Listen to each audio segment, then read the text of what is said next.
नमस्कार दगड़ियों, मैं सूरज नोटियाल स्वागत करता हूं आप सबका हमारे यूट्यूब चैनल पहाड़ों के अनसुने किस्से कहानियों में।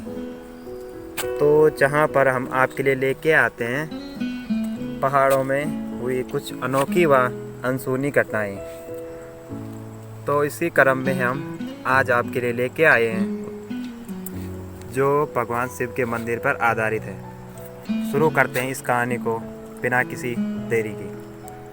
तो दोस्तों, यह कहानी उत्तराखंड के टिहरी जिले के फैगुलपट्टी में स्थित भूखंडेश्वर महादेव की है। तो आज से लगभग 200 साल पहले फैगुलपट्टी में एक गांव था जो आज मुल्टा के नाम से जाना जाता है। तो उस गांव में एक ग्वाला अपनी गाय के साथ प्रसन्नतापूर्वक जीवन व्यतीत कर रहा था। अर्थात ग्वाला गाय के साथ व गाय ग्वाला के साथ खुश थी। ग्वाला अपनी गाय को चारा खिलाता और वह अपनी गाय की अच्छी तरह से देखभाल करता था। बदले में गाय ग्वाला को पीने के लिए दूध देती थी। दोनों बड़ी ही खुशी से जी रहे थे। वह रोज सुबह गाय को छोड़ने के लिए जंगल जाता था और शाम होने पर उसे लेने फिर से जंगल चला जाता था।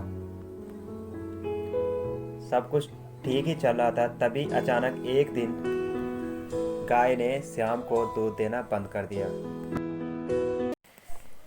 यह देखकर ग्वाला अत्यंत ही दुखी हुआ कि गाय ने दूध देना बंद कर दिया, क्योंकि गाय के दूध देने से ग्वाला के परिवार का भरण पोषण होता था।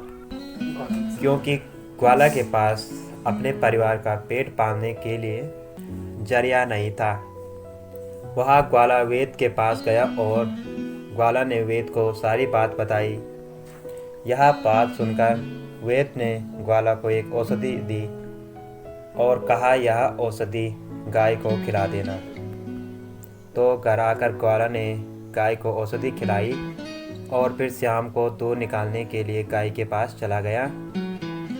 इस बार गाय ने ग्वाले को दूध देना शुरू कर दिया। यह देखकर ग्वाला अत्यंत ही प्रसन्न हुआ कि उसकी गाय फिर से दूध देने लगी। अगले दिन उसने गाय को फिर से जंगल भेज दिया।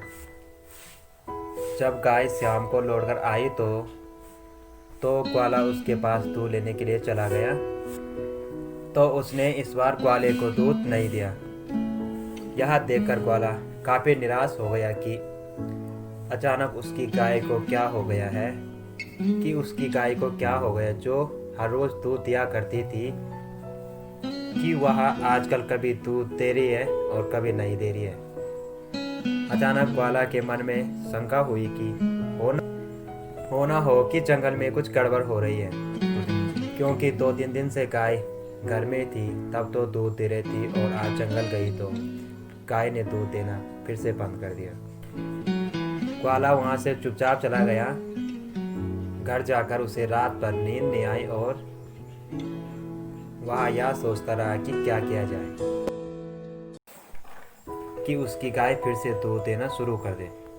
उसने सोच लिया कि वह अगले दिन अपनी गाय के साथ जंगल जाएगा, यह देखने के लिए कि जंगल में गाय के साथ क्या हो रहा है। फिर ग्वाला अगले दिन अपनी गाय के साथ एक कुल्हाड़ी लेकर जंगल चल दिए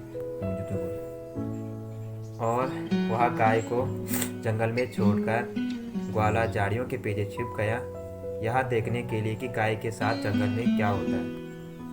जहाँ जहाँ गाय जाती ग्वाला भी उसके पीछे पीछे चला जाता। कुछ दूरी पर गाय झाड़ियों के अंदर चली जाती है। काफी समय होने पर जब गाय बाहर नहीं आती है तो ग्वाला भी झाड़ियों के अंदर चला जाता है कि झाड़ियों के अंदर क्या हो रहा है। अंदर जाकर जो ग्वाला ने देखा, यह सब कुछ देखकर ग्वाला अत्यंत ही आश्चर्यचकित हुआ कि उसने देखा कि उसकी गाय एक अंडाकार पत्थर के पास खड़ी थी। उसके स्तन से दूध पत्थर पर टपक रहा था। लगातार दूध गिरने से पत्थर सफ़ेद हो गया था। यह देखकर ग्वाले को अत्यंत क्रोध आया और उसने बिना कुछ सोचे समझे पत्थर पर अपनी कुल्हाड़ी से वार कर दिया। तो दोस्तों, इसके बाद जो हुआ, शायद ही इस बात पर आपको यकीन हो कि कुल्हाड़ी के एक ही वार से पत्थर दो हिस्सों में बंट गया। एक हिस्सा वहीं पर स्थित रहा और दूसरा हिस्सा वहां से 5 किलोमीटर दूरी पर जा गिरा। दोनों पत्थरों में अलग ही प्रकार की चमक थी, जिसे देखकर आसपास के लोग वहां इकट्ठा हो गए। ग्वाले ने उनको सारी बात बताई। ग्वाले की बात सुनकर लोगों को उस पर यकीन नहीं हुआ कि यह भी हो सकता है कि कुल्हाड़ी के एक ही वार से पत्थर 5 किलोमीटर दूर पर जाए। तो दोस्तों, कहते हैं ना, जब भगवान की मर्जी होती है तो बंजर जमीन पे भी फसल उगने लगती है। यह भी कुछ इसी प्रकार से था।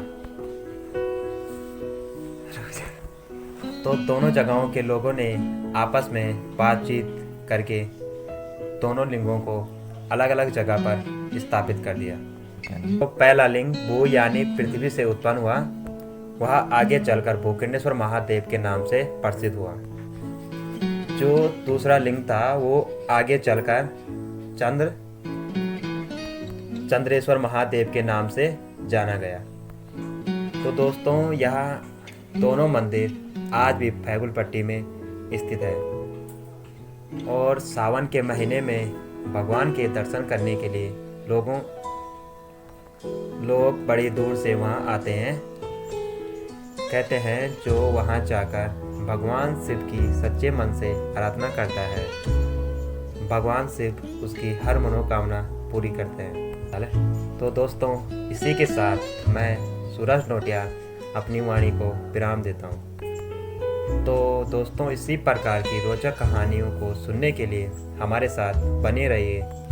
तो हमारे चैनल को सब्सक्राइब करें, लाइक करें, कमेंट करें।